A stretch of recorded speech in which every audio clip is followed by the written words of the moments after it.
working as a senior research associate at South Asian Network on Economic Policy Summit. Today we are launching the Breakout Session 6 titled Gender Equality and Development 1. The session will be chaired by Ms. Mahi Sultana, Senior Fellow of Practice and Head of Gender and Social Development Cluster, Bragg Institute of Governance and Development, BIGT, Bangladesh. And the discussion for this session is Dr. Saimon Bidisha, Professor, Department of Economics, University of Dhaka, and Research Director, SAN.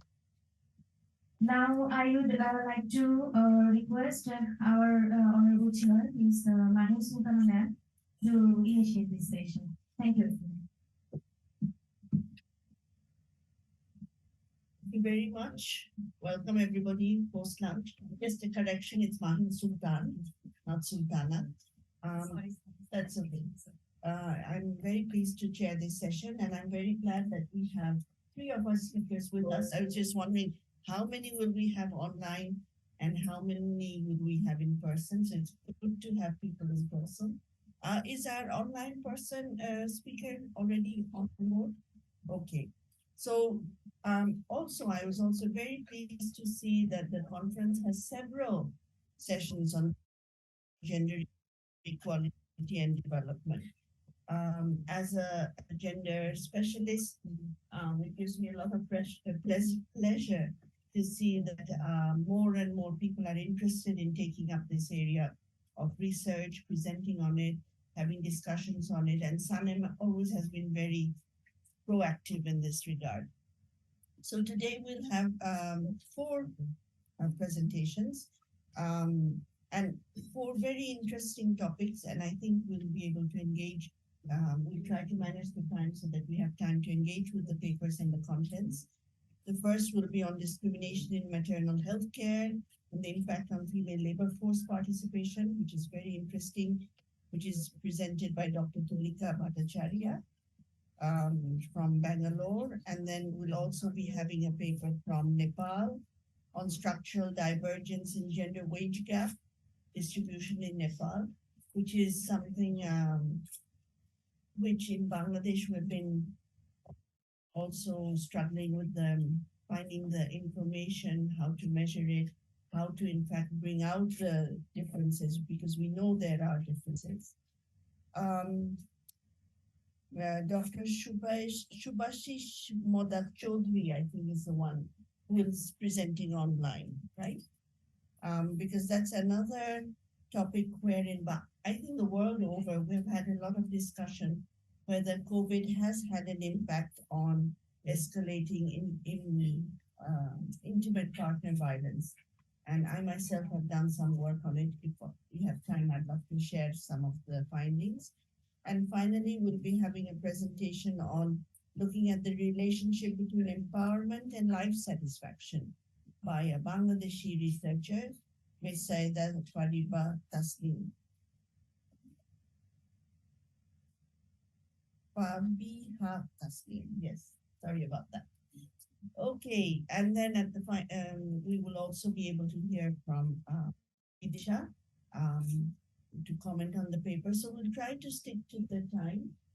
We have 10 minutes per presentation, and then we'll have some open time for question and answer. Our timekeeper, okay, so we'll have warnings at 5 minutes and then at 10 minutes, 9 minutes. So I think without further ado, we can start, if that's okay with everybody. Okay. Shall we just follow the order as given in the program? Yeah. Okay, then I'd like to invite Dr. Tulika to present. Would you like to present from where you're sitting, or? Yes, I'm okay with you. Okay. No? Oh, as you wish. You have to see the slides, so yeah. Please come over. We'll pass you the mic. Okay.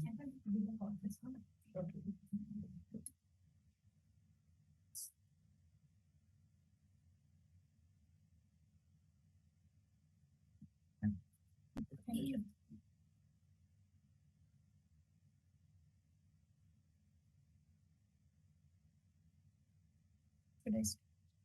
Please go ahead. Good afternoon, everyone. So I am Dr. Tulika Bhattacharya, and I am from Bangalore, and I'm teaching in St. Joseph's University. So thank you very much, first of all, Sanim, as well as Dr. Selim Roihan, as well as my chair and discussion ma'am, for giving me this opportunity to talk about this very important topic, as ma'am already mentioned, that it is regarding discrimination in maternal health care and its impact on female labor force participation. It's a study of Indian economy. So as we move on, firstly, I would like to talk about what is maternal health, because there is a difference between what do we mean by maternal health and in general health. So it basically refers to the health of a woman during pregnancy, childbirth, as well as the postnatal period, which is very, very important. So even this, the importance of maternal health, but still we have there are 2,95,000 women who have died during pregnancy as well as post childbirth.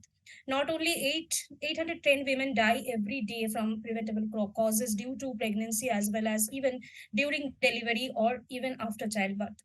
And not only that, even there are leaps and bounds which we have seen in maternal health care, but still the maternal mortality rate has not declined since the past 15 years as given by WHO.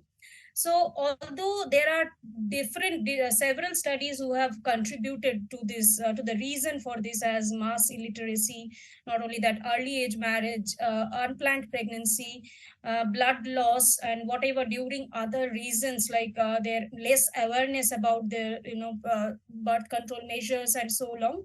But still, we have seen that there is discrimination which is prevalent in terms of maternal healthcare services, and not only that, maternal healthcare expenditure and so on. So therefore, if we just look into what are the, because as I said, there are a large review of literature, a large number of literatures who have talked about these issues. Now, maternal health discrimination, it is present not only in terms of maternal health care expenditure, which is given by developed by SAEC et al. Not only that, Maharana and Ladu Singh, who have talked about healthcare expenditure discrimination across among elderly male and female. If we see that it means in terms of food intake, there is discrimination in terms of nutritional food. When we talk about the distribution of health expenditure within a household, we have seen that nutritional food are mostly kept for males, as well as maybe if we, in case of child also, it is for the boy child. So there are lots of discrimination in those cases. Not only that, there is disparity in terms of accessibility of health services, which we have seen. That if we, I will also show in my analysis, and which we have seen from the data also, that rural women, they are mostly lacking prenatal care. Not only that, among urban women also, there is a large group of women who are very ignorant about receiving postnatal care also, meaning after delivery they are not much interested to do postnatal care. Not only that, discrimination in maternal health care also there across caste, which is given by many studies like Menon and Contractor, Bura et al., etc. And there they have argued that women belonging to backward castes are not likely to receive maternal health care, because due to less awareness, or sometimes they think that it is not at all required for them, but they would understand it at their late 40s or so on. Maternal health care has a very long term impact on mental health as well, because we are very familiar about terms like postpartum depression, as well as during pregnancy many females, they are having depression and mood swings and so on, which have also affected their mental health. So therefore, lots of counseling sessions, and we have seen that they are depressed maybe due to that they have to take break from their work, or maybe they could not join, or it is very boring. It can be many reasons. It's And finally, the most important part is that it is very much interested to look at whether maternal health has an impact on female labor force participation or not. Because when we are talking about working mothers, so it is very important to look at their problems, why they could not join the labor force after their childbirth or after their delivery, or whether they have to shift their work from full-time to part-time because they want to give time for their child, or want to give, maybe there is not much childcare facilities in their in their organization, so therefore they have to make lots of arrangements or lots of sacrifices because of that. So whether really maternal health have an impact on labor force participation? So based on all these very eminent issues, the major two objectives are, first is to study the discrimination in maternal health in terms of accessibility to health services across caste, religion, social group, and so on. So basically to talk about the determinants of maternal health care, and to finally to analyze the impact of maternal health on female labor force participation. So the methodology which we have adopted, because maternal health, we have to see this in terms of different factors. So we have divided maternal health into four parts. So we have given maternal health care as one if they have antenatal and postnatal checkups, equal to two if they have chosen antenatal checkups but no postnatal checkups. Third is if there was no antenatal checkup but actually they have postnatal checkup, and finally if they have not opted for any checkups. So based on that, I will be talking about more when we move on to the objectives. So in order to talk about the determinants, I have used multinomial logistic model because I have four categories. And to examine the impact of maternal health on female labor force participation, we have used logistic regression.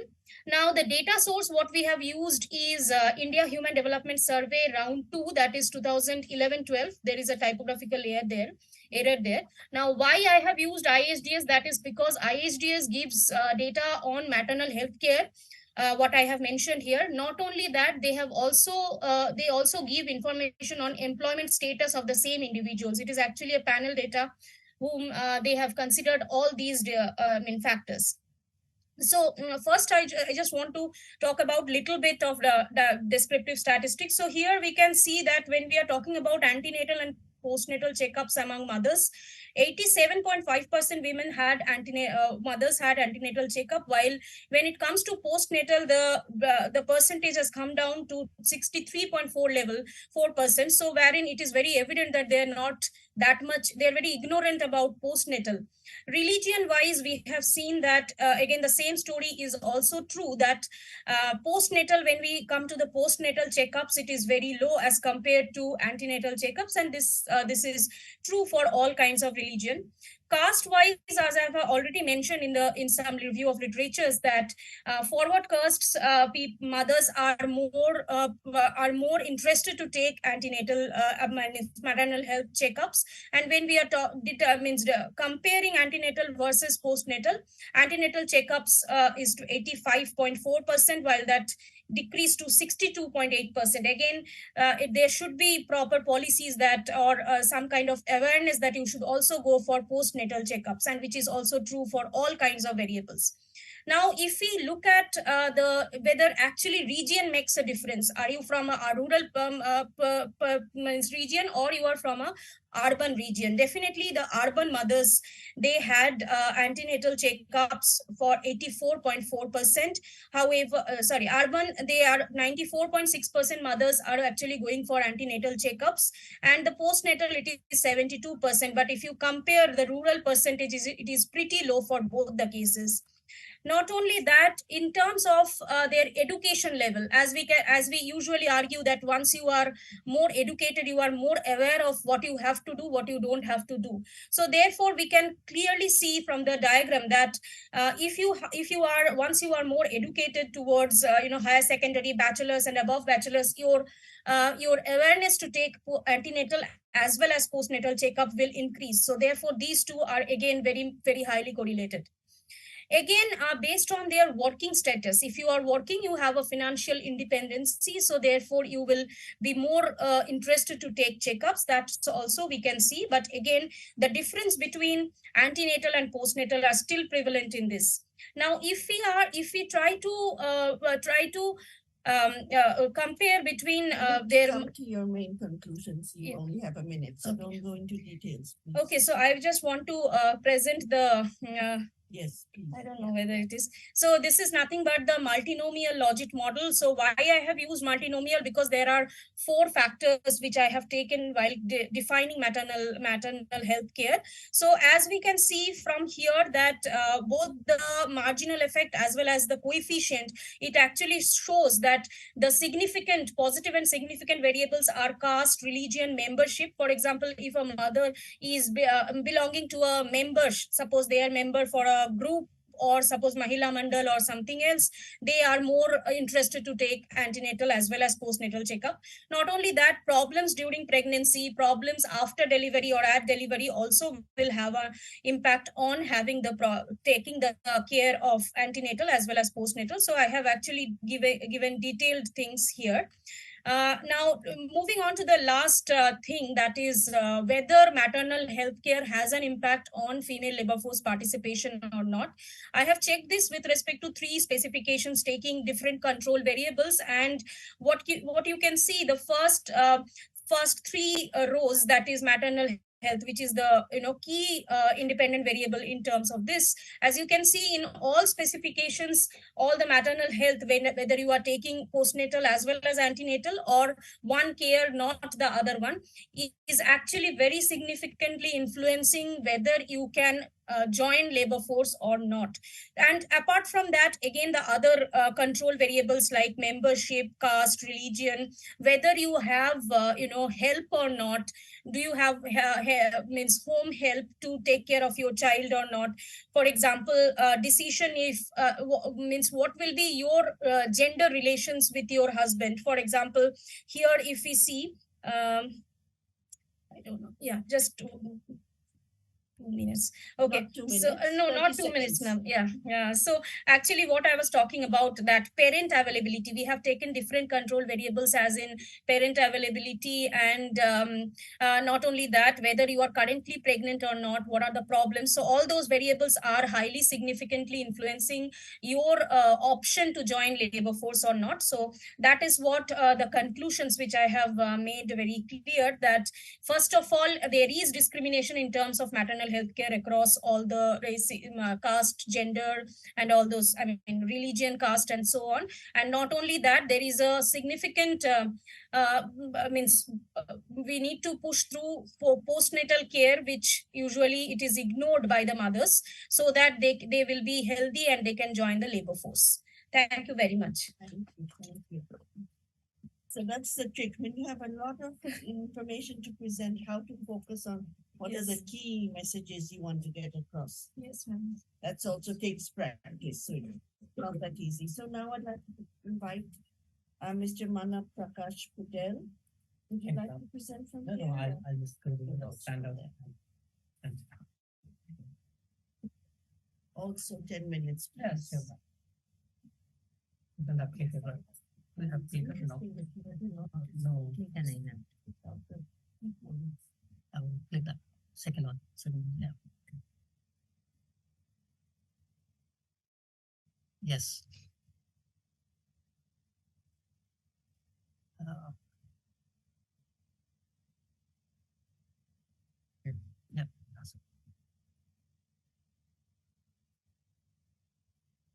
Yeah. So, good afternoon, everyone. Today I'm going to present a paper on how does the waste gap distribution has changed in Nepal and what are the implications of it. And I'll also go to some other tests that we do to establish the results. So this is a very long paper and we don't have time. So I'll be glossing over most of the methodological decisions, but you can talk with me over those decisions outside. But we'll talk on the key points and what are the key results and what are the key insights of the paper. This is a 14 paper that we worked on for like 3.5 years. It's a long paper. And surprisingly, what happened is this year, after finishing the paper, Golden got the Nobel Prize. Seems like we are now this paper in this area. And it's very hard to be a woman and to do work in field of woman gender disparity. She is professor in Harvard, but it's a area that has been fallen upon for a long time. And if you are a female and if you are like graduate student in very top place and you are working on this is generally the advisors are not going to say, okay, don't do this.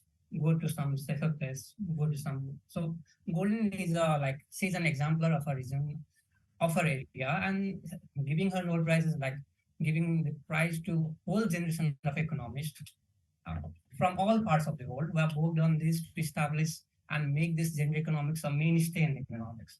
And what she has done is she has gone through the datasets and made done work of 200 years of datasets, some collected, some old censuses, and some approximated. And so our work is also the same thing. Only difference is she has done work for 200 years, we have done something for 20 years. That's a big difference, right? But we are very happy to see her winning the Nobel Prize. It's like we have been working on it for so long, and you see some of the papers, the authors that you are working on getting Nobel Prize is a big win. And so let's look at, so what does this paper do? First, we estimate a wage gap between male and females, but across the distribution. That means we look also at the lowest wage earners and highest wage earners. Then we look at how does that distribution evolve over the time. Not just the mean, but how does the weight changes over the entire quintile series. And then we look at like how do you decompose that into different components, what can we observe, what cannot be observed. And then we also consider selection into labor force. That is a very crucial issue when it comes to labor economics. And there's also another Nobel Prize, Ekman's Nobel Prize, mainly for selection issue. And then we look at the, like we look into the household level and say what are the factors that are affecting the results. So it's this paper has body, head, and legs. So it goes on different directions. So why this work is important? Because in Nepalese context, it's not an area that has been well developed. There are few papers and very few people look into the depths that we have gone to. And second thing is it has a very important policy recommendations. We have to know what is happening in our past to guide our future gender policies. Because what we usually think are not the what will actually work. So knowing that thing, so that's why this kind of research is important. And I think that all the researchers all across the world should examine the countries' nations data sets and see what have been the outcomes and what should we change. Because ultimately it's about half of the population. You cannot develop a country if you are leaving half of your population outside. So there is Nepalese history. There has been a mild conflict. We formulated the new constitution, and so that's all there. So if I have longer time, I would have gone through the distributions. So what has happened in the recent past is that in Nepal, the women have gone from agriculture to service sector jobs, and from elementary occupations to managers and professionals and technicians. The job change, the jobs that are available in the economy has actually helped the women. That's an important takeaway. And that's also the one important result from Goldin's and her co-authors' work globally. And when you look at the wage distribution, we can see that women have had a larger gains. The number here are like changes from the one census, one survey to another survey. So larger portion is larger change. If you look at this, we'll see that the red portion, that's in recent decade, there has been a larger sense, but that larger sense comes from female.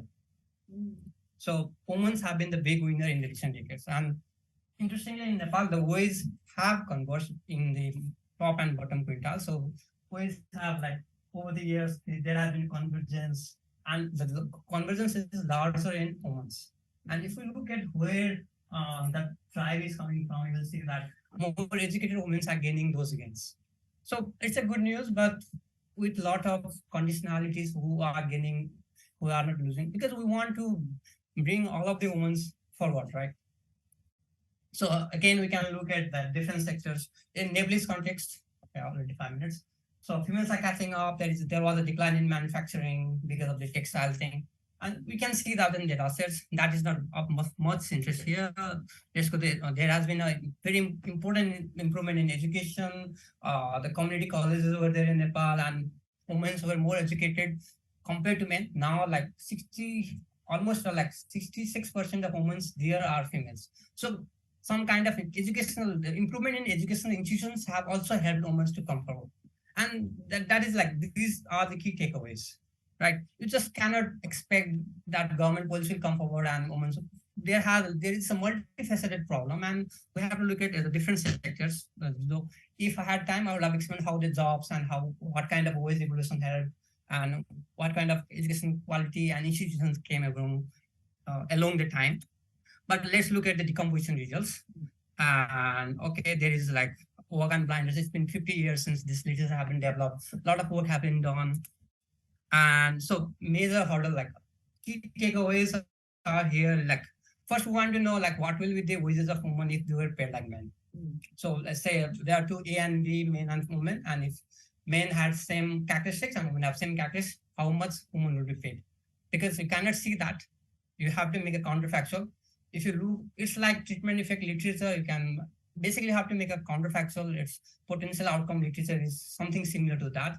And so there have been new methodologies. Our methodology is this paper by Sorkunov in Econometrica. It's a quite a landmark paper, 2013.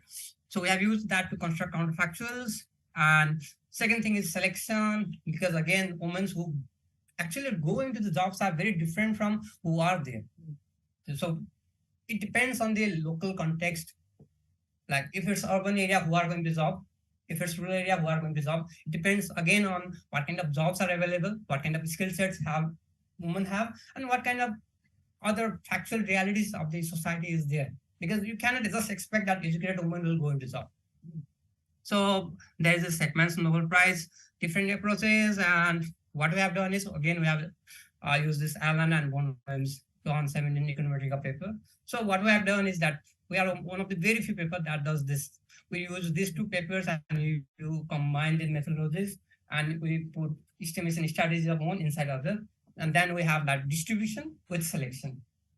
So, and this helps with there are some critiques, important critiques, and it overcomes that. So these are like technical things. There's another paper that does this. This is Masumi and Wang in American dataset. It's in JP. Let's look at the model. It's a standard Bayes generative model. So what this fancy thing is saying is that you get into job market in two stages. First, you decide you want to go to job market or not. Then you go into the job market, and then you get paid based on your characteristics. But there is also unobserved factors in going to the job market as well as in getting paid. So those U and V will determine how you get into selection, how you either you go into job or not, and how you are going to pay. So that's econometrics. And the fancy thing down there is saying that we can look into ways and we can divide the returns and characteristics. So that's the thing, blue thing and red thing. That's a fancy way of saying that you can do that in a distributional framework rather than just a main thing. Again, it's the same thing. You do this and that, and you'll get that structure effect and composition effect. Basically, returns to observed characteristics and returns to things that are not observed. And then we use data set. We use almost everything. We have also tested the other data set, but we haven't shown it here. Then let's look at the results. The key results is, the key takeaway here is that, so the key takeaway of this result is that composition effect is basically null. Over the time, it used to be there in urban area, it was already small. Now it's null. That means educational differences do not cause wage differences. That's the key takeaway. And if you look at the selection results, you see that when you consider selection into labor force, the gap actually increases. So the red line is selection considered line. You see that the red line is very large.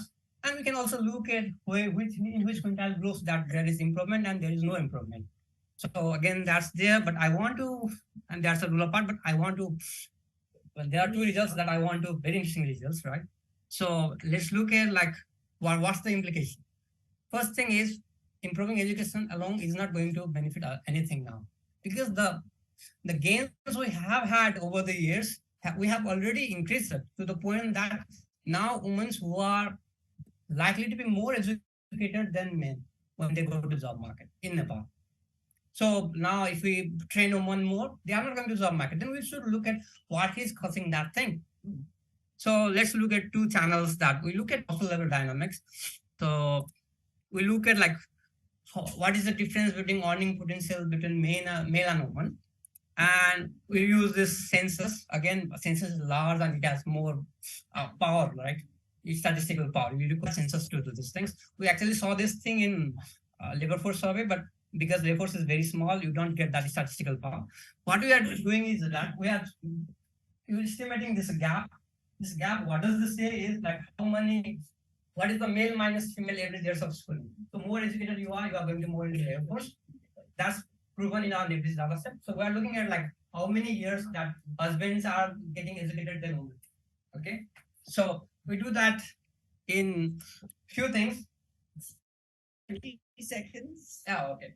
So this is very interesting chart. I think this says a lot. When you look at like average thing, we get negative. This number is significant economically as well as statistically. This is a large answer, so don't bother about the stars. This is always going to be significant. But what you look at here is that once you look at the spousal pairs, husband and wife, you get the size larger, almost twice the size. And when you look at daughter-in-laws, like you are in a multi-generational family, and you look at daughter-in-laws and their husbands, so they have their parents on top of that. You look at that, daughter-in-laws have spousal education gap penalty. Like we are comparing their education against their husband's education here, and you get that around like 0.029. This is also significant. But when that same when a similar group of women who are wives of husbands who are householders, the size magnitude doubles. And important thing is that this penalty of husband getting more educated is something similar to them getting additional years of schooling. So basically, if you are a wife of a household head, you getting extra years of schooling is already overshadowed by your husband getting one more extra years of schooling than you. So that's the key finding here. When you look at the daughter-in-law, your years of schooling overshadows the penalty. When you look at the average thing, again here your schooling is overshadows the penalty of your family members getting more educated than you. But when you look at the typical like spouse of householders, if your husbands are more educated than you, you are not going to go to job market. And this is for job market, getting engaged in work as employed. But if you look at that engaging on account work, the findings are very different. It's no longer negative, it's positive. Again, don't mind about significance, it's a large data set, you will get significant something. And these are like non-economically non-significant. So there is no penalty. And if you look at the years of schooling, actually, if you are more educated, you are not going to engage in own account work. You are more likely to go outside. But if your husbands are more educated, you are going to get less opportunity of going to job market. So the key takeaway is that just you getting more additional years of schooling doesn't work. You have to look at the household dynamics, and it has a rational explanation. There is this paper by there's this another paper, and it has some nice empirical theoretical insights and that. And then another important part is we can look at the time. I'm afraid you have to finish. Yeah, okay. This is the slide. This and another slide. Just two slides. No, just one slide. Okay, then I'll go to the next slide. Yes, please. So, leave the previous slide. In this slide is very interesting. What we are doing here is like we are looking at how much time does people spend in household works. We are looking at every person in the household, and we are doing that with different data sets and different time frames. But when you look at the coefficients, look 2.37, 2.47, it's basically the same. In different data sets, you are getting the same estimates, and that means that being female means you will be spending additional 2.37 hours more than men at household chores. You getting employed has very little significance. Educated women are more likely to do 20-30 minutes less work when they are employed than when they are not employed. But important part is that there is no elasticity of substitution between the genders. So if you look at the average, this is like male average, female average. The female average years of how many hours she does work. Look, this is like segregated by you are employed, self-employed, doesn't matter. Men are always not going to work. It's half an hour, half an hour, half an hour, half an hour. It doesn't depend on the job market situation of men. And women's also doesn't depend on women's job market situation. She's going to work regardless of a condition. And this is not like one short phenomenon. Let's go back. Different data set, same results. Here also, it's like, yeah. So we have to really look into the household level dynamics. We have to look at like, and there is an important implication, right? The structural effects are the thing that are driving the wage gap in Nepalese context. And when you look at the household level, these are like significant burden. These are not like there is no elasticity of substitution. That's the key message. That's it. Thank you. Thank you. Chance to everybody to speak. So thank you very much. Thank you. Okay, let's just move on to the next speaker is online, I believe. Dr. Shubhashish Modak Chaudhary, are you there? Yeah. From the Department of Economics, University of Sheffield. So you two have 10 minutes. Please start. Sure. Can you hear me clearly? Yes. Okay. We can hear you. Great. Thank you. Well, this is a joint work with Upashak from Manchester and Shravani from Lincoln. I just wanted to say that thanks for having me here. It's sad I could not join, but সানিককে ধন্যবাদ এত ভালো একটা conference করার জন্য এবং সুযোগ দেওয়ার জন্য। So this is in this paper we are trying to find out whether the COVID-19 pandemic and its imposed lockdown necessarily increase intimate partner violence. So we know that when COVID lockdown happened for a long time, the news of intimate partner violence across different parts of the world that came up, and United Nations called it a shadow pandemic, this issue of intimate partner violence. Now, the data and the results came from across the world, but it has some kind of bias in the sense, the most of the data came from the developed countries, and they use some specific type of data. So what we are trying to do, whether this effect of COVID-19 pandemic has physical, emotional, sexual violence on women in India, so one country in global south. So what do? We use NHS 5 data, National Health Survey, 5th round data, in the district in which the data was collected just before pandemic and just after the first lockdown of pandemic. And we try to do, see that whether there is a particular effect on this pandemic lockdown. And we also use the previous round data to find a difference analysis. So I'm not going to have time to go through the literature all the way, but essentially what, as I said, you can divide the studies into broadly different ways. First world countries and in global south, there's very little literature on global south. They are mostly on first world countries. And you can, and people use data mostly from police, how many times the female called up the police or support center and so on, or some cases survey. And they look at different kinds of like IPV, it can be physical, sexual, psychological, and so on. So overall, what the result that find that mostly in the global north, the emotional and psychological damage is quite a lot. And the data usually comes from the report to police or call to support and so on. Let me skip the literature. On the other hand, what we do, this is going to be one of the first studies in India and also in global south. We specifically use survey data, not call to police. And we use a mechanism that can have, that can show causality. Okay, we also do event study and difference in difference. And what we show that for both rural and urban areas, and then state with different gender equality, how this IPV got affected due to COVID. And surprisingly, what we find that because of the COVID related lockdown, the effect on IPV was negative. That means the intimate partner violence went down. And we try to find out what is the mechanism, what is the channel, and I'm going to discuss about that bit soon. So, as I said, we use the National Family Health Survey data.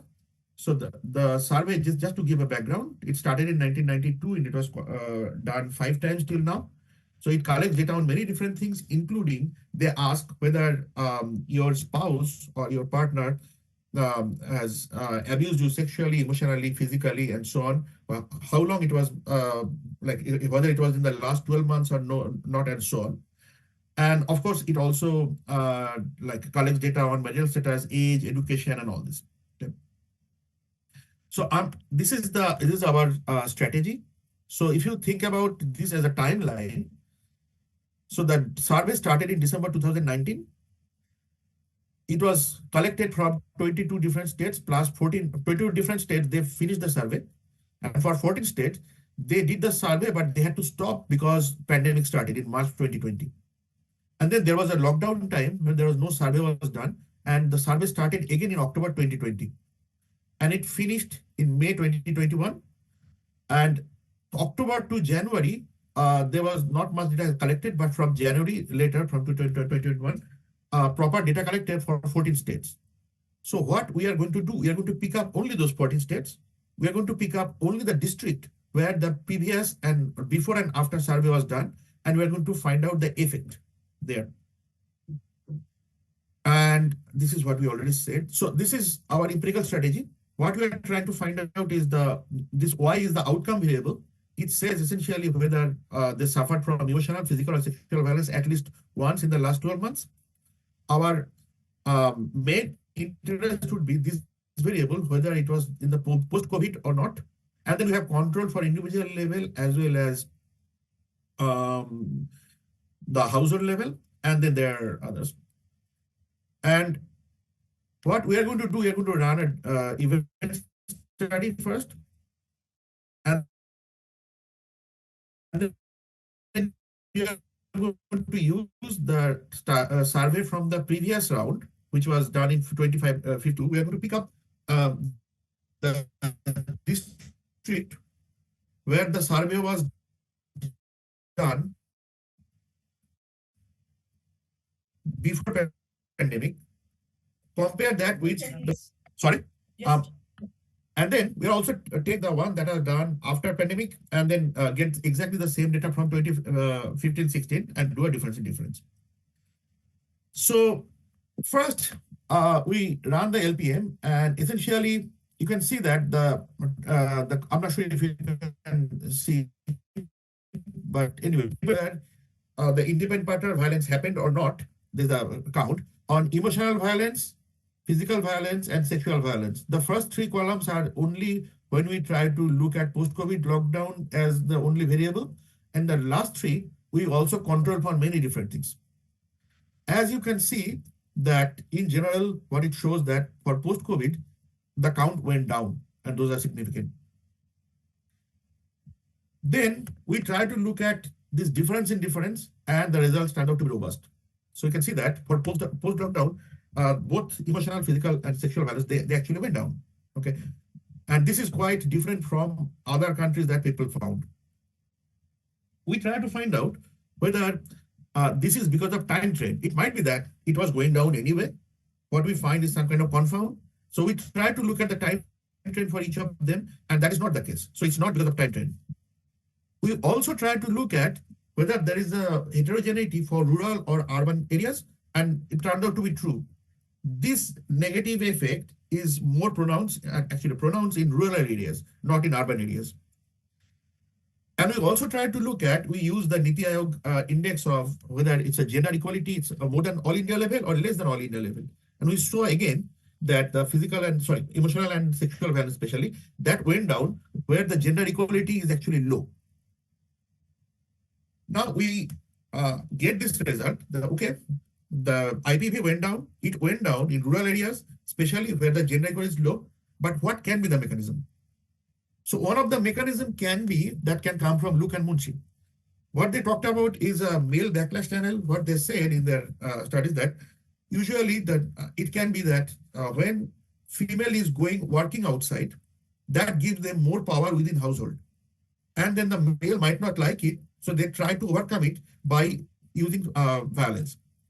Now, it can be a reverse effect of that. Because of the COVID pandemic, a lot of females, they lost job, they came back home and stayed at home. So following the similar kind of male backlash channel, if they lost job, they will have less power within household. And as a result, it might be that they face less violence. The way we can try to find out is look at separately for working and non-working females.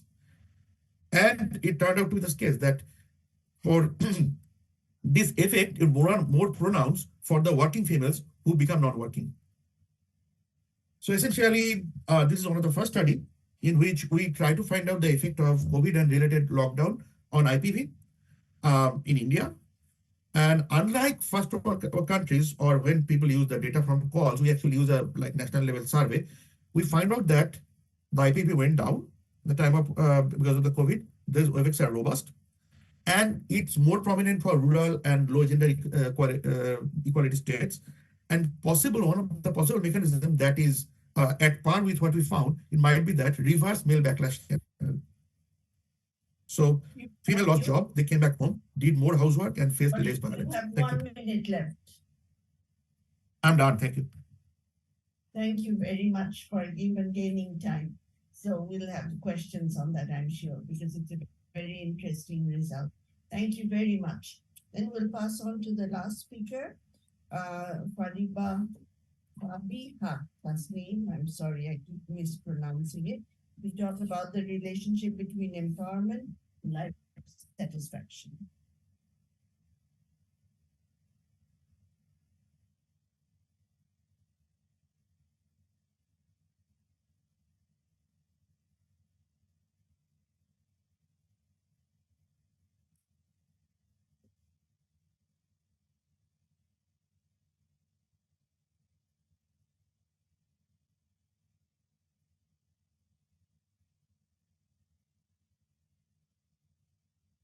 It's pretty long, so surely we don't spend much time.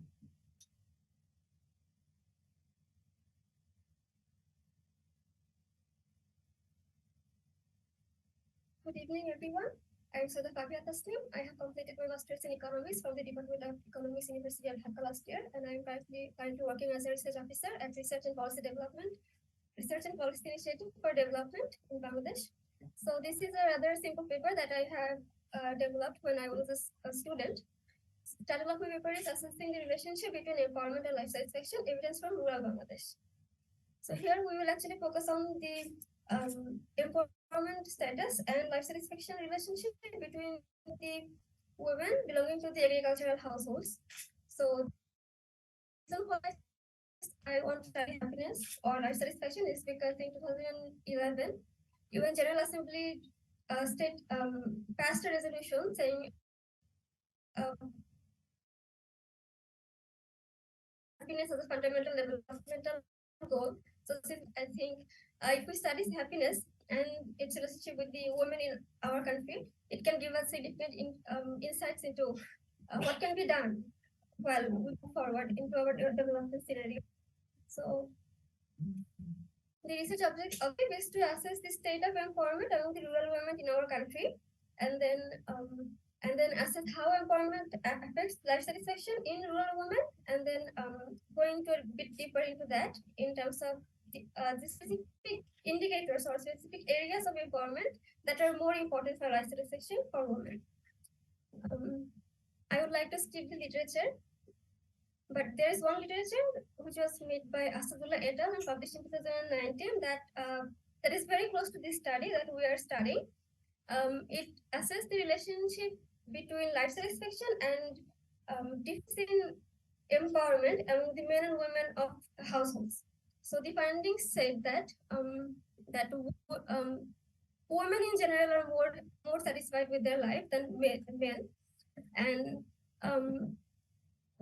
then women derive less satisfaction from having a say in production decision and decision about using borrowed money, but they gain more life satisfaction from belonging to groups, social groups, that is. So the data I'll be using is BIHS round 3, which was conducted in 2018, and my dependent variable is self-status life satisfaction score. I will discuss some more about defining how they are calculated in coming parts. And the model I'm using ordered logic model, because my dependent variable has 3 categories, 3 groups of satisfaction, which are I think they will be coming further here. This is the little talk about the definition of empowerment, but I think there is clear difference in what constitutes as empowerment when it comes to women from developing countries and women from developed countries. So, about the in primary independent variable. this is about how we will calculate the empowerment. So the index that I'm using is called WEAI, or Women Empowerment in Agriculture Index. This index has 5 dimensions, 1 by 5, and each dimension within them have different indicators that indicate whether or not a woman is empowered in that dimension. So each dimension has equal weights, and that weight is then equally divided among all the indicators within that weight. So if a woman is empowered in one indicator, she will be assigned a score of 1, and if she's not empowered, she will be assigned a score of 0. And then the weighted average of all these scores that she got will give us the information about whether or not she is empowered in agriculture.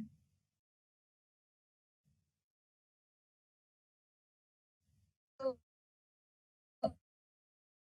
a score of 1 and an empowerment status of being empowered in 4 out of the 5 dimensions will be considered as being empowered in the overall index in agriculture. So since one of the objectives was to assess the status of empowerment of rural women in Bangladesh, our sample contains women from rural households from the BIHS dataset. So the findings show that this is the distribution of the sectors of agriculture where the sample women belong to pool 3. But regarding the empowerment status, 80% of our sample women have been found to be empowered, while around 20% were disempowered, as in they were not empowered. And regarding the specific indicators that we're discussing, there were 10 indicators originally here. There are 10 indicators, but I actually have discarded one indicator from this resource dimension. The indicator was access to decision making on credit, because our sample said about 75% of our sample did not have information on this indicator. So we decided to discard that indicator, but we made sure to distribute the weight equally among the remaining 2 indicators. So our study contains 9 indicators in total, and if we look at the indicator-specific distribution of empowerment, we will see that Bangladeshi women are most empowered in ownership of assets, and they're least empowered in their leisure allocation. This is the time dimension of the empowerment index, which contains leisure, which gives you information about whether or not they have enough time for themselves, or whether or not they have too much of workload throughout their life, in their daily life. So it looks like Bangladeshi women are least empowered in this indicator, saying that they actually have too much workload in their daily life. And I would like to point another finding here, which is that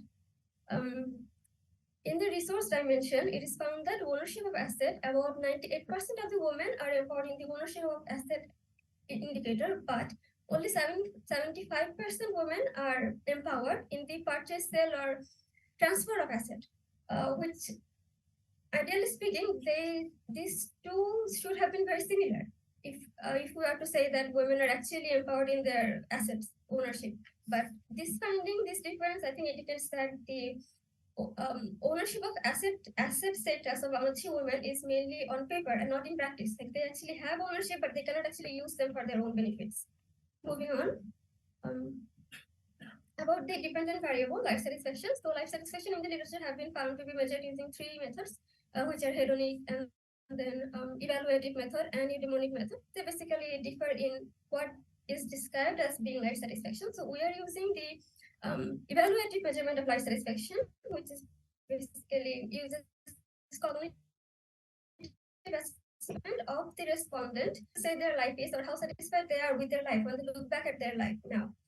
So this is, in essence, a self-reported score of life satisfaction. So there were studies conducted by Dainer and et al. In 2013, which assessed the credibility of such self-reported numbers of life satisfaction, and they have found that these self-reported numbers, they represent the actual state of their life pretty well. So we can call them reliable. And then the actual question that gave us the score of life satisfaction was developed by Canfield in 1965. The question goes as, on a scale from 1 to 10, how satisfied are you with your life now? Where one Don't is go into the details. okay. You don't have much time. Okay. So the scale ranges from 0 to 10, and the scale is considered to be ordinal, which is the general practice in economics, where in psychology they consider the scale to be cardinal, but we're considering it ordinal, and we're dividing it into three groups, where the group the highly satisfied group, the life satisfaction for the highly satisfied group goes from 1 to 4, and then 5 to 7 constitutes for not unsatisfied, but not very satisfied either, and then highly satisfied group goes from scores of 8 to 10. In our sample, we have found that the largest share of our sample is highly satisfied with their life. Seems like rural women in our country is pretty satisfied with their life. So going on to the result of our ordered logic model, we have found that the empowerment status, as in our primary dependent variable, is significant for life satisfaction, and some of the other variables that were significant were education, and then whether or not economic shock occurred to their life, that status. And then life satisfaction studies are generally endogenous, and also there is this concern that life satisfaction and empowerment, there can be a reverse causality among them, which means that a woman may be more satisfied with their life because they're empowered, or it can be the other way around. So we also carried out an IB estimation with the IB instrumental variable being average participation in community activities among the other women of the women, and the result, this is the result of the IB model. I think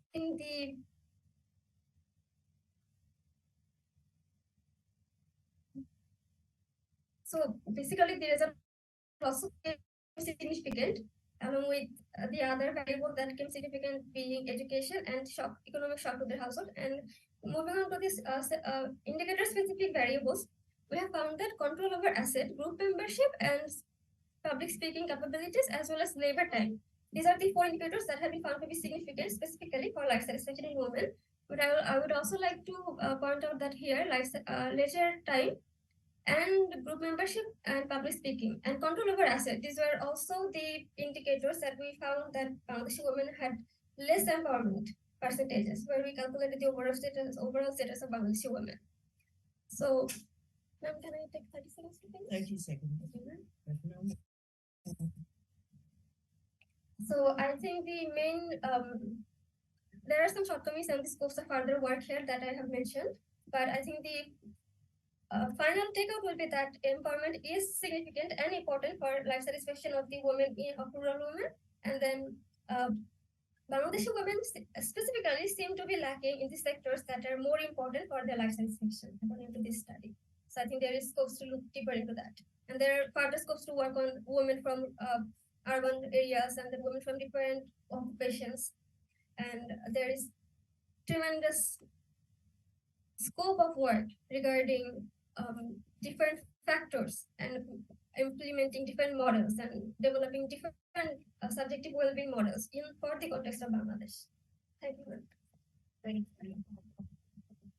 Thank you very much. I think we've had a variety of very good presentations, very thought-provoking, lots to say, lots to think, and lots further research to do. Dr. Vidisha to make her comments. How much time?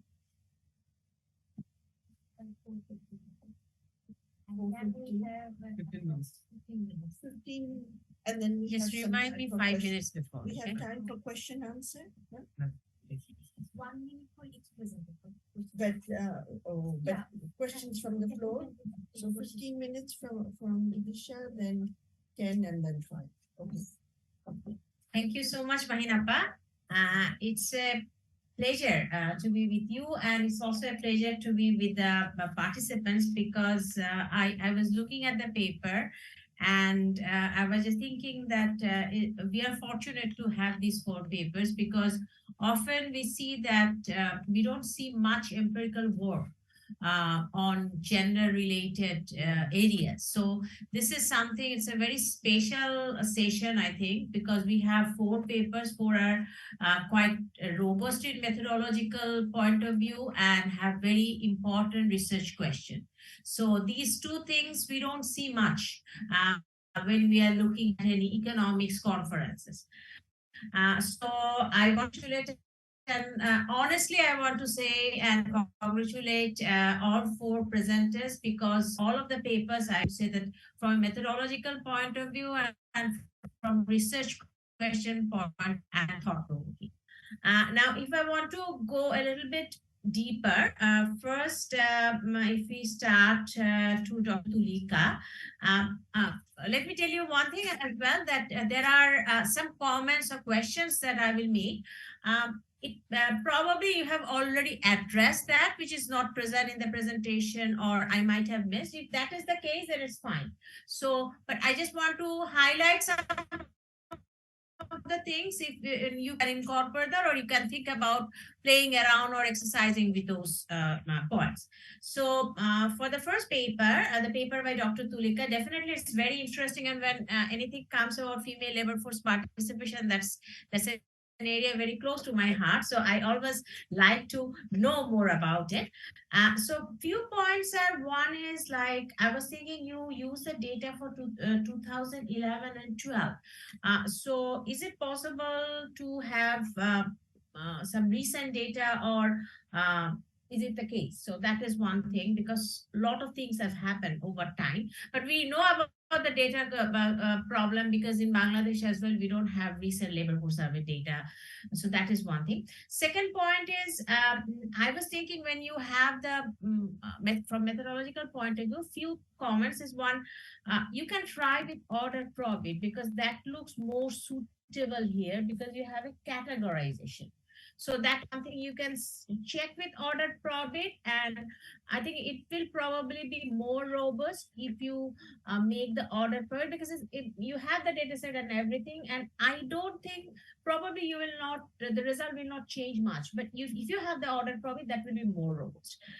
Secondly is, a third point is like, you have discussed about issues related to education, occupation, and try to link with different factors of maternal health. But I think one important issue, and caste and religion is very important, but at the same time, it's also income, expenditure, poverty, which are also very related, closely related, because if you, when you look at a Muslim family, for example, you will not see the same result across the board, because it differs across like income level.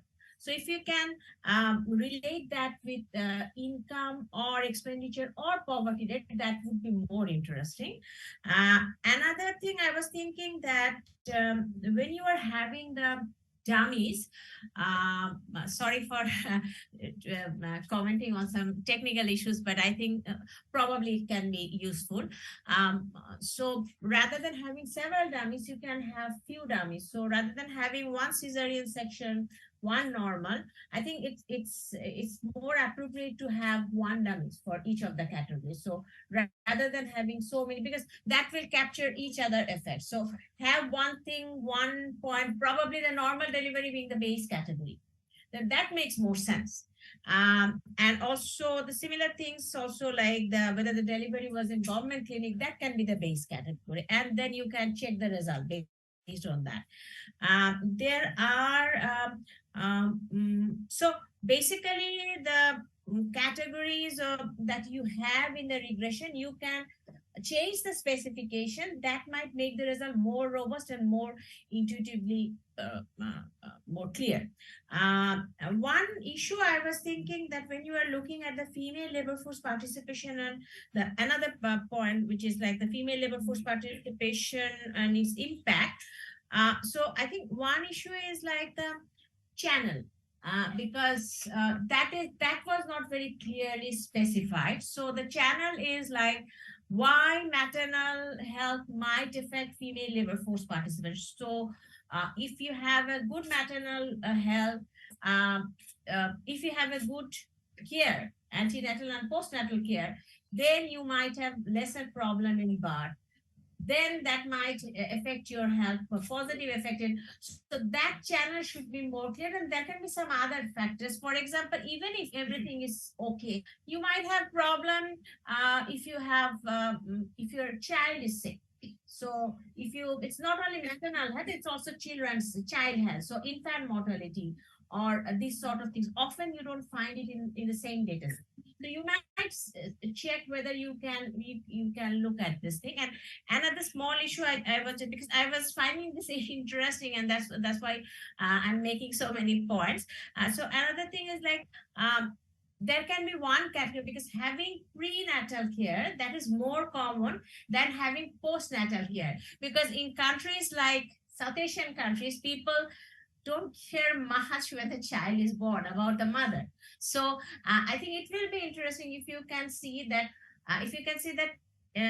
for all those who have received the prenatal care, how many of them have got the postnatal care, and whether that varies across different castes, different region. Because if you have both prenatal and postnatal, that is something that means the family really considers about your health and well-being. And I was just thinking that probably female labor force participation, in that you can spell out the thing and you can have more household level variables. For example, the number, whether there's other children in the household.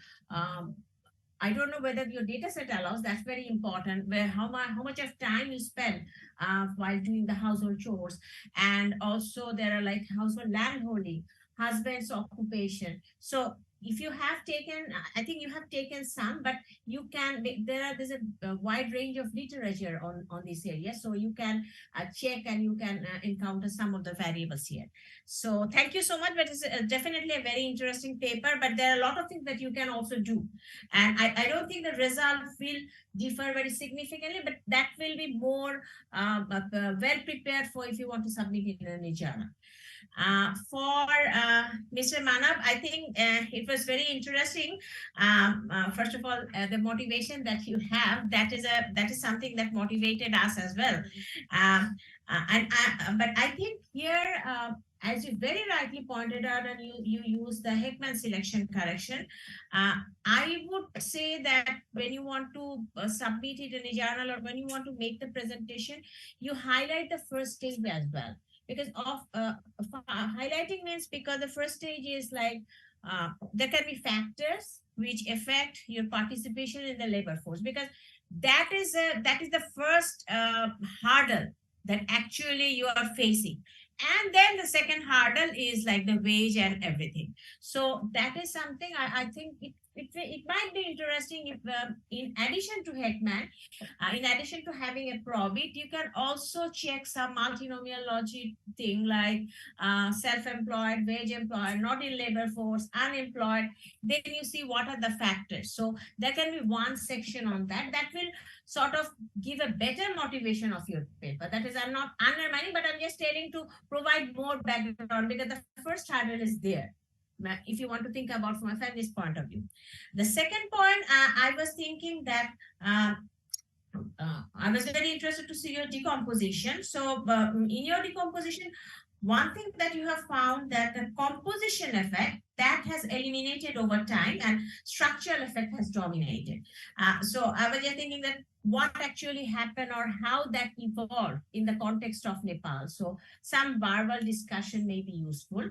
And also another thing is, I always think it's important, because often we argue that the unobserved factor that is related to gender norm. That is something that we have in mind, that probably those which we cannot control through the policies, because education, employment, creating job opportunities, that you can do with your policies.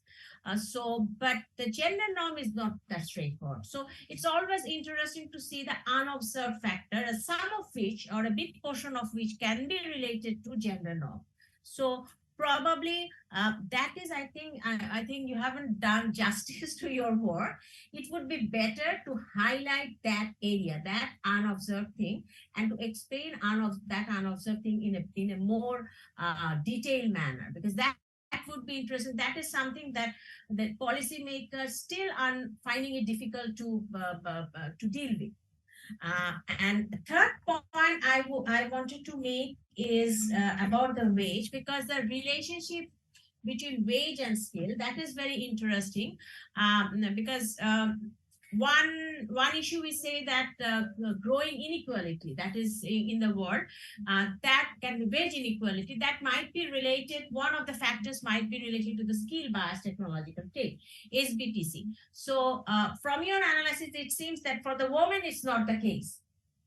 So that is something very interesting, and I did once a work which is related to different countries, and but there is, in this context, David Otto, he did some work which we sort of tried to replicate a little bit for different countries. That is related to, it depends on what type of skill distribution you are in. So if what David Otto was found was like, if you are in a mid-skill job, then that has been more destructed by the skill bias technological change. But if you are in the higher and very low skill job, that might not be the case. So if you can have the ISCO classification, like I'm sure in Nepal you also use that, like managerial, different type of job, managerial job, professional job, so high skill, low skill, so that 10 categories of job.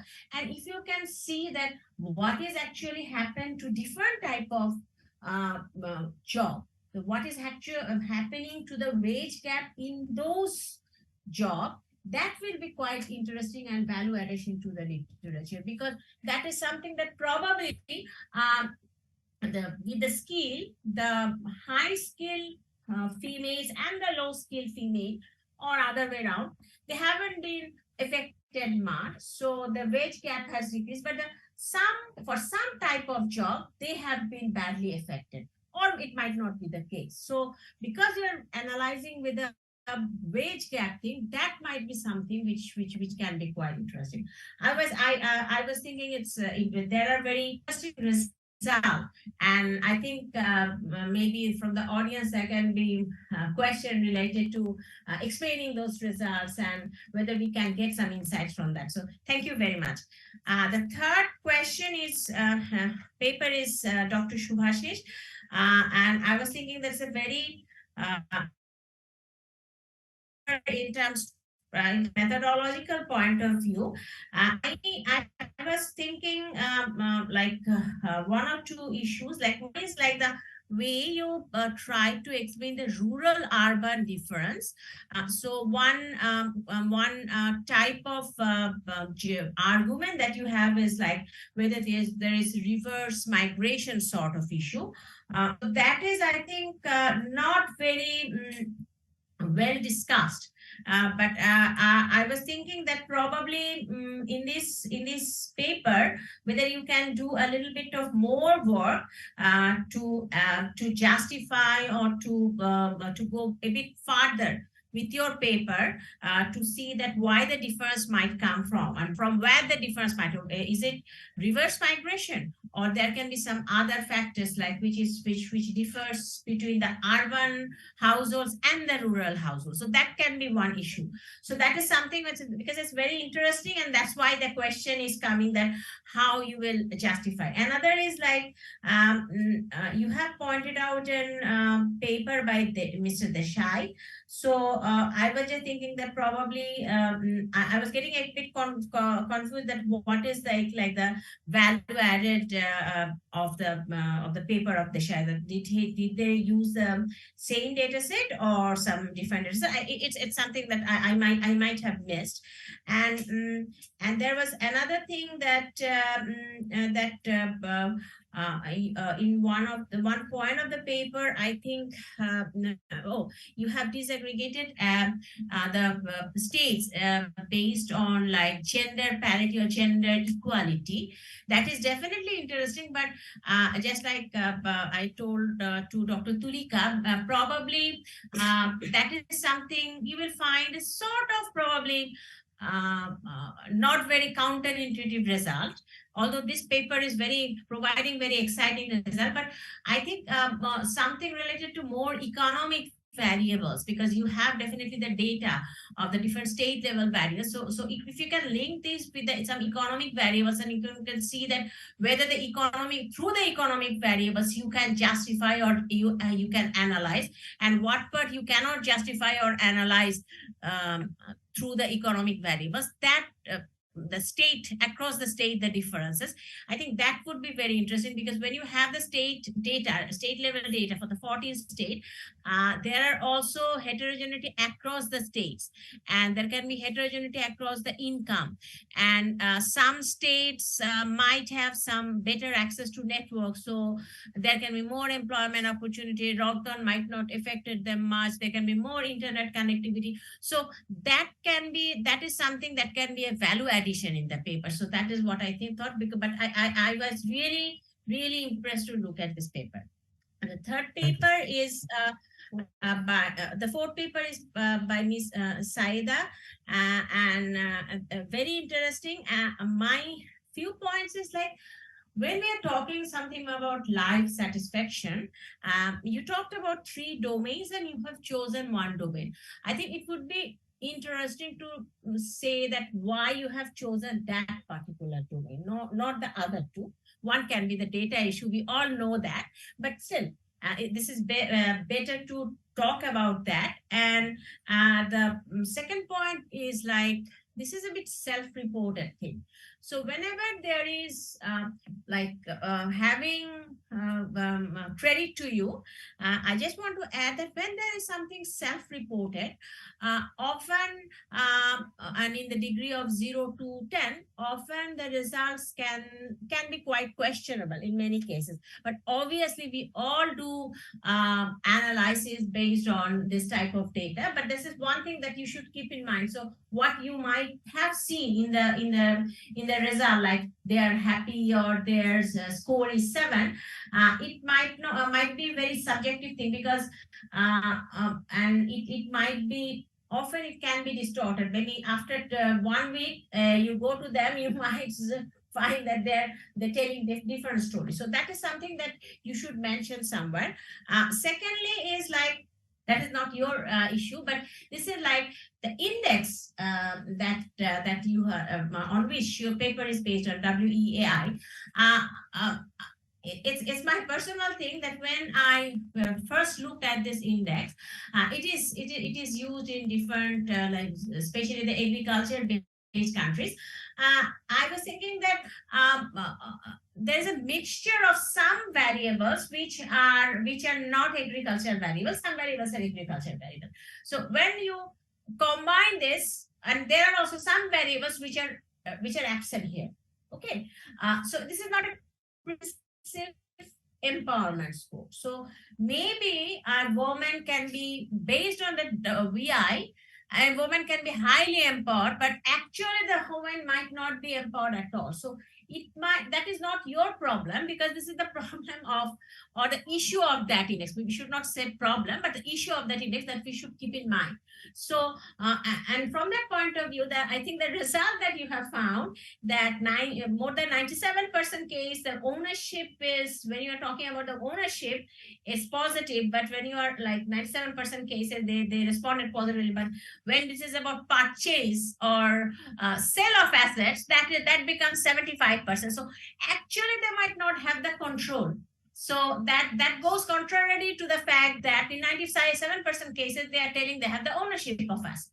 So that's why I think for these type of indexes, I'm not telling you to break the index or not to go forward with the index, but we should keep in mind that this is a very, this index is probably a bit limited when you are talking about the employability of this index in different studies. So that is something that you should keep in mind.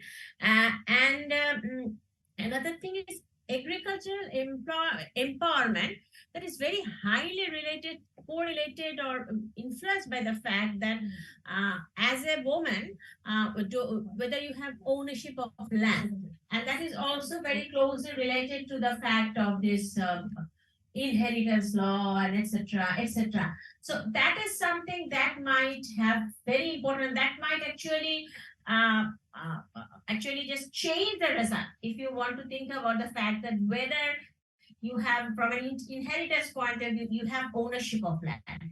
So if you don't have the ownership of land, even if you have, you are highly employed in other things, at the end of the day, you actually does not have much control over that asset. So even if you can purchase, because that is specifically from the point of view is like that, when we are talking about the countries like Bangladesh, India, unpaid family work, that is very common. And unpaid family worker, probably there are many of them, you will find a very highly empowered in terms of WEI, but but they don't have any money with them. So that is a crucial point. So that is not from your methodological point, your research question point of view, that's not the issue, but it's from when we are talking about any broader point of issue, and like the way the life satisfaction is defined. Probably you can think about some other variables where rather than life satisfaction, you can think about some variables which are not subjective or which are not in a range, but you can have some specific measurement of those variables. So I think these are some of the comments that I have, but I must say that it's really a pleasant thing to see that on gender issue, so many quantitative papers are coming, and so good technique and also very important research question. And the results in some of the papers that we have got is very different from what we expected. So that is something, I think that is something that like from these results, you can actually go forward and you can try to test. So what we might hypothesize, in reality, it might not be true. So what is actually, so the country context is important. The time context is very important. The type of job a woman is doing is very important. The ownership is important, ownership of assets. So from these contexts, like there are a lot of, I think these session also open up the possibility of many future research as well. So I think that is something a very, I would say, very well done from the point of view of myself. Thank you so much. Thank you. Thank you very much. We don't have very much time left, but if there are just maybe 2-3 questions from the floor, and then we'll ask each of the presenters to do 1 minute each, if you would like to respond. I have 3 clarificatory questions. Indrajit here from Breakout. Okay, short, please. Yeah, all 3 are clarificatory. The first one is to Mr. Manav. That is skill and labor force participation of women. They are endogenous because they are both are influenced by unobserved characteristics. So have you taken care of this endogeneity? If you have taken care, what was your instrument? And then Professor Subhasis, actually I missed your, it's possibly I missed because DID, one is your, one D is post-COVID. Another D is, I could not make out which one was your another D. What was your treatment here? And did you perform even this placebo effect between for this treatment and control group characteristics? And last question to Ms. Saida, that I missed your age group of women, because if you have taken younger women, they might not be eligible for many of these indicators like asset ownership. So if you just answer, thank you. Thank you. Other questions? And can we have the AC off, please? We are all freezing at this table. Tomorrow, many of us might not be able to come. And just put it off. Thank you. I'm Soyada Shoila Nasrin, and I have a question to Dr. Tulida Bhattacharya. Can you tell the data sources and methodologies that are commonly used to study discrimination in maternal health care and its impact on female labor force participation in the Indian context? Thank you. Anyone else? Please. Hello everyone, I'm Malika Montas from Rajpur University. My question is to Dr. Tulika Bhattacharya. How can we effectively promote policies to enable the integration of women involved in maternal health into the workforce? Thank you. Okay, I think I will ask the panelists, and not the panelists, the presenters to respond. Dr. Tulika? Yes, Probably choose the most important. Thank you very much, everyone, for the comments, and thank you very much, ma'am. So, regarding the data, yes, that's a limitation of the data which I have used because it is 2011-12, but actually we are waiting for IHDs 3 to come because we have not yet got that. Although this is part of my research project which I have got from ICSSR. So we have done a primary survey, but actually this is an ongoing work. So the maybe that survey was done in 2020. So once I can do that, I think I will give you much more recent results. And secondly, yes, ma'am, order probably definitely I will see and how the results will be improved. Few of the variables which you told, they are definitely very, very important. Few of the things I think I have taken, but then like child sick, who will take the decision and all, but infant mortality rate and husband's occupation and many of them which you mentioned, I have not taken. So I will definitely take into account and I will change the base category dummies and I will see that how if I will get robust results. And the source of the data, it is IHDS, India Human Development Survey, and it is done 2 rounds. It has been done for 2004-5 and 2011-12, and that we have used because that data gives information on health as well as labor force participation. And the other, as compared to the other labor force data like PLFS or SSO employment unemployment survey, they don't give information on health aspects. So that is why this is the source if we want to see the impact of maternal health on female labor force participation. And regarding the how we could, aware women to have more postnatal care, I think that will come from home, means from their family members, especially from husband, and not only from husband, but also from their own education as well as income and other family members also. I think that's the very important thing without which women cannot work after their delivery or in other after or once they get married. Thank you very much. Thank you very much. Beautiful again. Thank you, Ms. Salman. Thank you for the question from the audience. So my question was mostly about selection, so I'm going to combine both the questions. First, I didn't do Hickman selection process. There are a few reasons. I'm looking at the distribution, and Hickman is a expected mean. So that only looks at the mean, and if I use it in distribution equation, for example, quantization, what happens is that the themselves lead to some kind of errors. It has been established in literature, and there is a famous paper, Mulligan and Winston in AER. So celebrated paper, but that paper has like 4 other papers that basically these 3 results. So it has been already disproven that we don't use Hickman while using quantization, and so methodologically there aren't much choice. So there is this new method developed by Alano and Bonoy. These guys are from Chicago, and the recent paper, like 2017 paper. In that paper, what it will show is that you can use the, you can jointly, how do I say this? So there is this technique called copula. So it's basically you can jointly model 2 random variables using a single parameter. So the identification does not come from first step. It's rather like first you score. There's a little bit longer estimation process, and the reason I didn't include the questions is because my co-authors have presented this paper a couple of times, and having seen them presented, I have realized that you cannot tell that estimation procedure within it's a bit complicated, and so that's why I haven't shown procedure because I haven't done Hickman.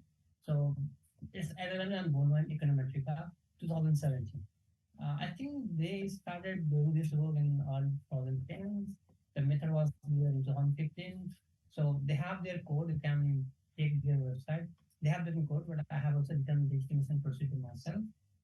That's the estimation thing. And the second thing is, how does education change? In the paper, I have discussed quite a lot and how did the education change and what are the factors. And why not highlight one of the factors? That also, again, because you cannot see, the definition already comes unobserved because you cannot see that. So you can observe, say, how do you measure motivation? Unless you are actually going there and measuring motivation, it's hard to do in public data sets because public data sets generally do not measure motivation. And again, it boils down to the classical labor economics. Central problem, you cannot see the motivation, you cannot see the intrinsic skills, then how do you make the judgment? So that's again the credit goes to Hickman and Gronu, who did the similar work in 1997. They started using shadow price function in which equation, basically modeling the selection issues and modeling this unobserved factors.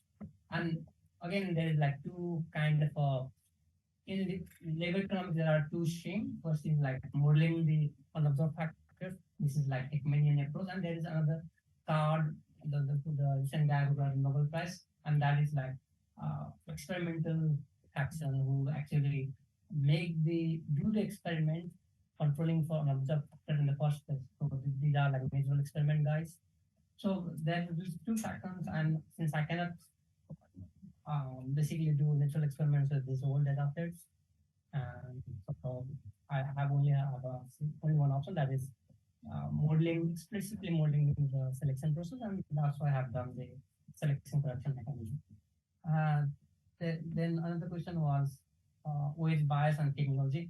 There is this very interesting paper, like not so famous paper, but like I found this paper a few months back, and what they do is that they look at uh, the service sector jobs in which there was no computer, and then they look at those same jobs in the same office after the computer are introduced. Like they had this very interesting data set. And what they find is that once computers are introduced and everything goes digital, like before people are doing clock work by hand, and what they find is that since women in America are getting more educated over the time, more women are getting into those computer-based jobs now. Males who are not getting college education are not getting those jobs, but the time you spend in the job actually increases. Like once you get computer into the office, they report that number of hours you are working in the office actually increases than before. So you have more pay to fewer people, but those fewer people are working longer and more intense. They are doing like more quantity of work. Before if it was a 5% job, now it is being handled by single person. So there is this very gender and technological change kind of aspect, and I really like that paper. I don't remember the author. It was on a famous journal too. But like in my case, the technological change, it's a long form paper. Like it covers 20 years, so I cannot accurately say our results reflect technological change. It broadly reflects the major currents in labor market. There used to be no service sector jobs from, now there is service sector jobs from. So those major currents, we can see that in data sets. There was manufacturing, textile manufacturing, and then it went away with 2002. Yeah. So all those things we can see in data sets. So there are manufacturing, and those we can discuss. But what we cannot see is like how the recent technological change has changed the human's position in the domain. But the fact is that in the time use thing, though we don't examine how did the technology change the time use, I'm pretty sure that most of the changes are because of the technology. In recent decade, there has been like in the last 10 years, there has been 40 minutes reduction in average working minutes in house, but that 50 minutes comes from, in my opinion, from technological sense, like from gadgets. If you supply drinking water through pipe, you don't have to go and fetch water.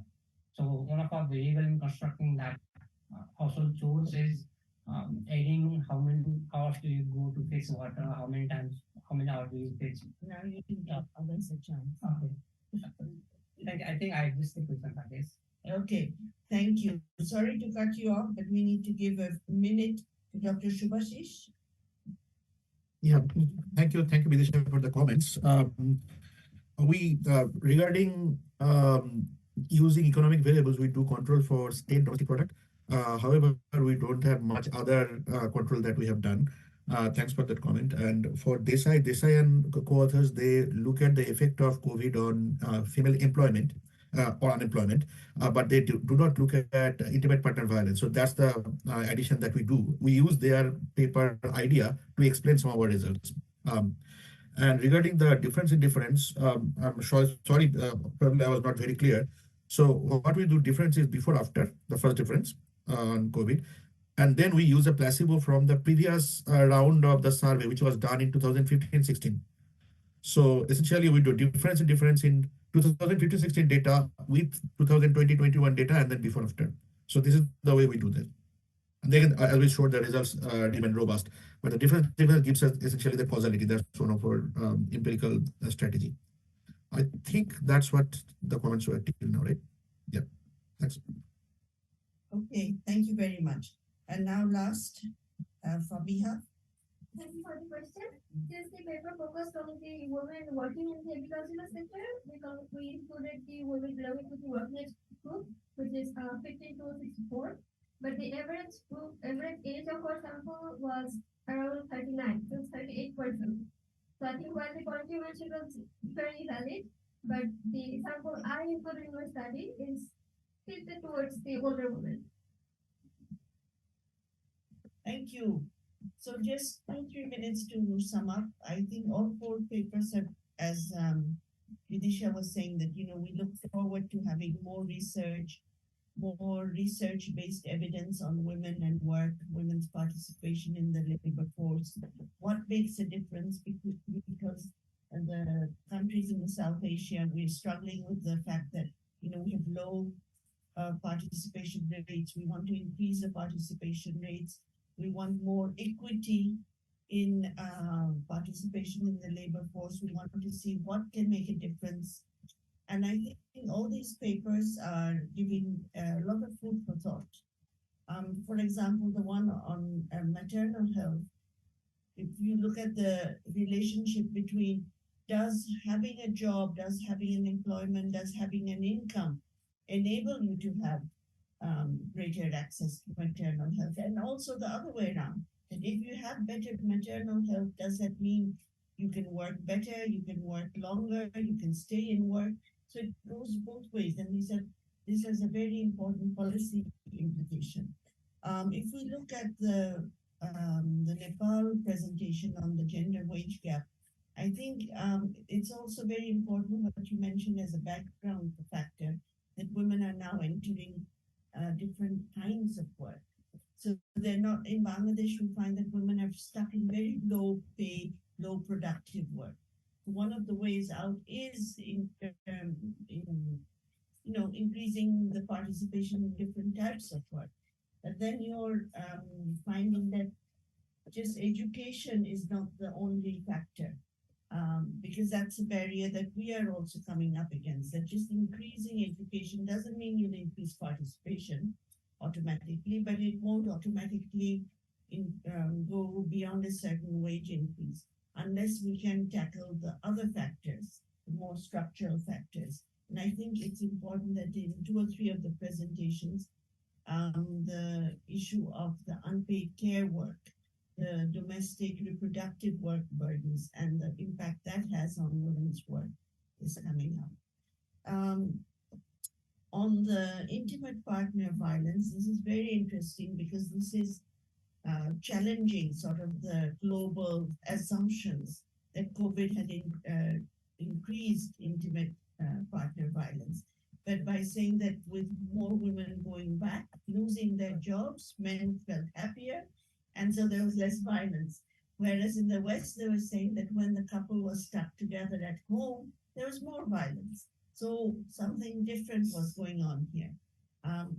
Just to give you one line on the research we did in Bangladesh, more qualitative stuff, we found that there was not an increase in the incidences of domestic violence, but more difficulties in accessing justice or accessing services or being able to complain about violence that was happening in the family when everybody was at home, when services were closed, police stations were closed. It wasn't easy to access help. So, my question would be to that presentation, was it a lack of reporting or really a decrease in incidences? And sometimes the data doesn't allow you to answer that question, which you need then more qualitative work to do that. And on the last one, I think these are, as Vidisha was saying that, how do we define well-being? How do we define empowerment? From a personal point of view, I would say that empowerment includes well-being. So it's not two different things. And then when you say so many women in Bangladesh have control over their assets and have ownership of agricultural land, that also raises questions because we know that ownership of property is often not in women's land and in the different agricultural censuses and etc. It's been very hard to find exactly how many women own agricultural land. So it all depends on how these different indexes are prepared. So, I mean, that's to say it's a challenging field. We need to continue doing more work, asking more questions. But I would just end by saying thank you to the 4 presenters for bringing up a lot of questions, a lot of debates, and sorry we couldn't give more time to everybody. Thank you very much. Thank you, our honorable chair and discussing for this enjoyable, conducting this enjoyable session.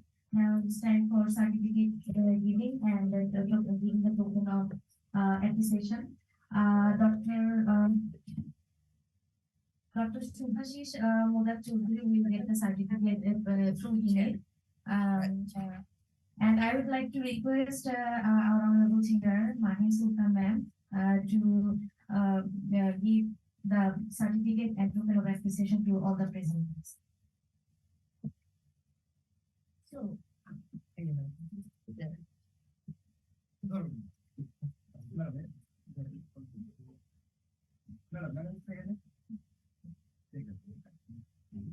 I think this is for you. Thank you. Dr. Tulika.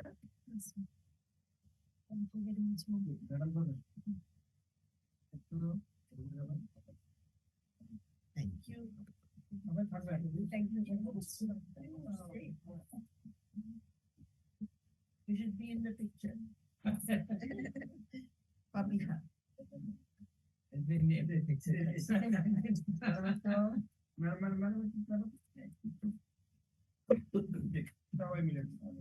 Please come. We'll all stand together. Now I would like to request Vidisha ma'am to give the token of appreciation to our honorable chair, Mahi Sultan ma'am. Thank you Now very let's have a much. good picture. You can please stay on the side. Thank you very much. Yeah.